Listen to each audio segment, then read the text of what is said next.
Okay, so as I was working on this, I realized this is my first video in a while. As for other videos I was going to do, literally I was about to record a whole different video, but then I found out about this. You read that, you see the picture. We lost a legend, an absolute legend, Tony Todd. Uh, that's why I had to just make this video and talk about it, man. And I got an article here, ironically, from Deadline that I'm about to read.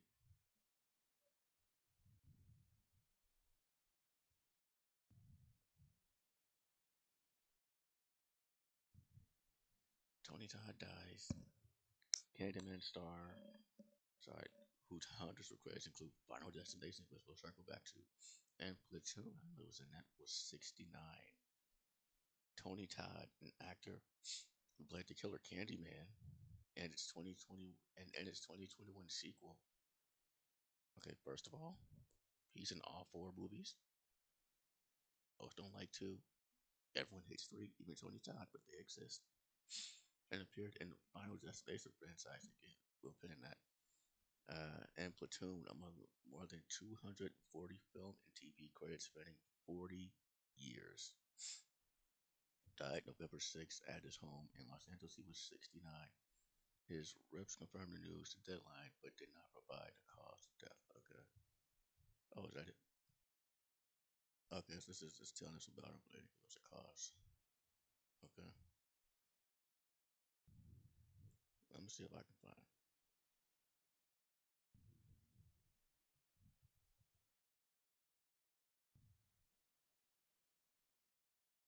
Just real quick here.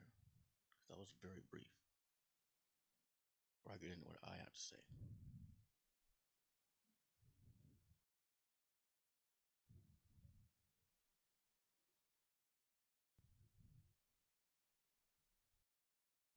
Okay, variety. Yeah, they seem reputable. Yeah. Uh, okay, he died Wednesday at his home after a long illness. Okay. And then someone wrote on Instagram, the industry has lost a legend.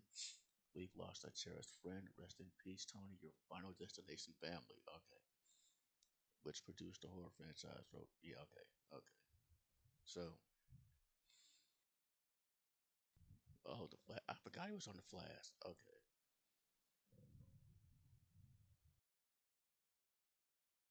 Okay, okay. We can get back to it now. We can get back to it now. Yeah, so my introduction to Tony Todd was back in the 90s at like a Halloween party. My older cousins, one of which was just sick himself, but he's getting better, thought that would be funny and scare me. And they did a number of things at this party, one of which was to turn on Candyman after having, like, they turned on the Candyman, and it was that scene where she's in the facility and she looks in the mirror and says his name while talking to the dude. And Tony Todd comes up behind him and then just makes the most epic exit backwards. Like that scene was my introduction to Candyman and Tony Todd. And I never forgot it. Ever. From then, it was like Star Trek The Next Generation because he was Worf's brother, which Worf is now back on Picard. That's not already been canceled. I wonder if they'll address that. I don't know. But I forgot about that. I realized that I was looking into this. And yeah, he was on the Flash on the DC side. He was the voice of the not the first Flash, but like the evil Black Flash. Not like he wasn't a black dude. What was he called? I forgot what he was called, but he did such a great job. They had a habit of having horror legends voice the evil Flashes. One was Tobin Bell, Tony Todd. And then on the Marvel side, he was the voice of fucking Venom in the most recent Spider-Man games. That's like perfect casting. If you saw my gameplay, he legit scared the crap out of me. And I do know that Venom is getting his own game where it's supposed to. I don't know how that's going to work out now. And I've been of two minds about that because that's my favorite Spider-Man villain. But I'm not too into Venom as an anti-hero. Plus, this gameplay was okay to me. But anyway, it's about Tony Todd. And he was in so much stuff. Like anyone who knows me knows I love Carnosaur. That's why like I love Jurassic Park, but I love Carnosaur too. Okay, I love it. But I'm fine with a big budget. I prefer a lot done for little, like Carnosaur. And he's in the fifth movie, the Eden formula. It's like the one good thing about that movie. I mean, and he had that voice, man. And they put that quote in the trailer for the new Candyman. Helen, Helen, be my victim. I hate that line so much, but he delivered it so well. And by all accounts, he was apparently like the nicest dude, apparently, which is pretty cool. Oh, he got started on a sitcom called Holliston, a multi-camera horror sitcom made by people in the horror world like Adam Green. And he got started as himself, but the opposite of himself. Like, instead of being a nice dude, he was like The Rock, basically. Like, The Rock says this, The Rock says that. He would say, Candyman says this, Candyman says that. And he was sort of a dick to him for most of the episodes, like, in front of him. Yeah. Like, wow. Like I had, like, this literally has me, like, floored. I just found out about it.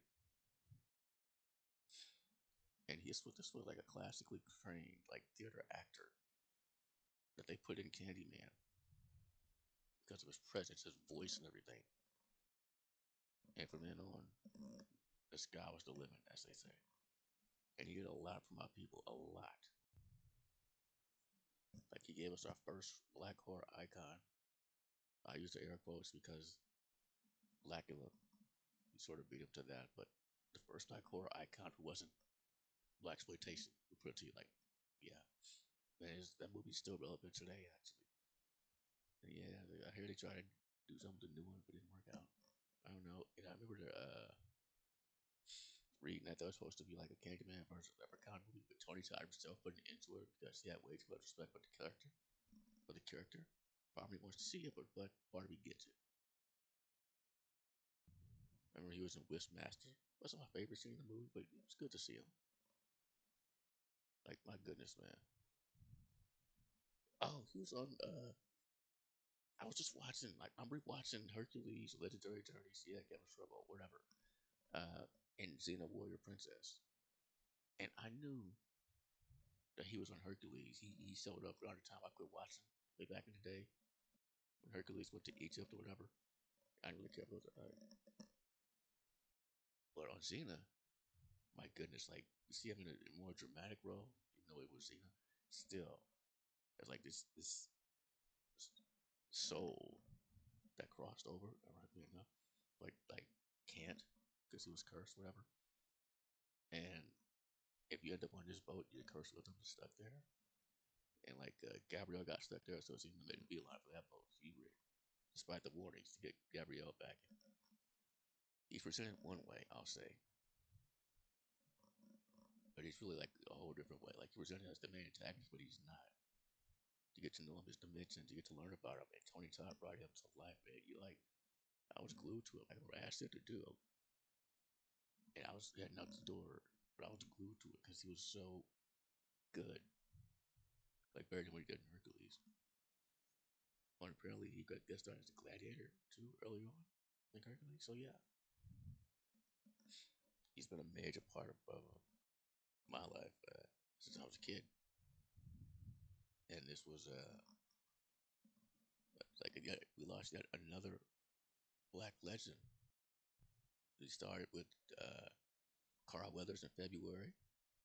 We had James Earl Jones last month, the month before. I was sick when I was sick, so I couldn't really.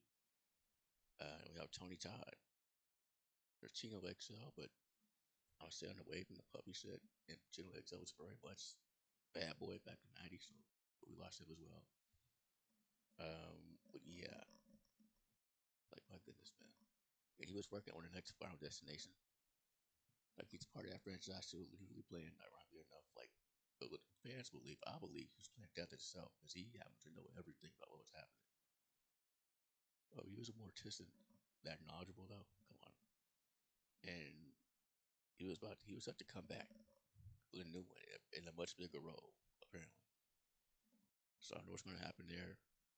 I mean, you saw the quote, but yeah, rest in peace, Tony Todd. Damn.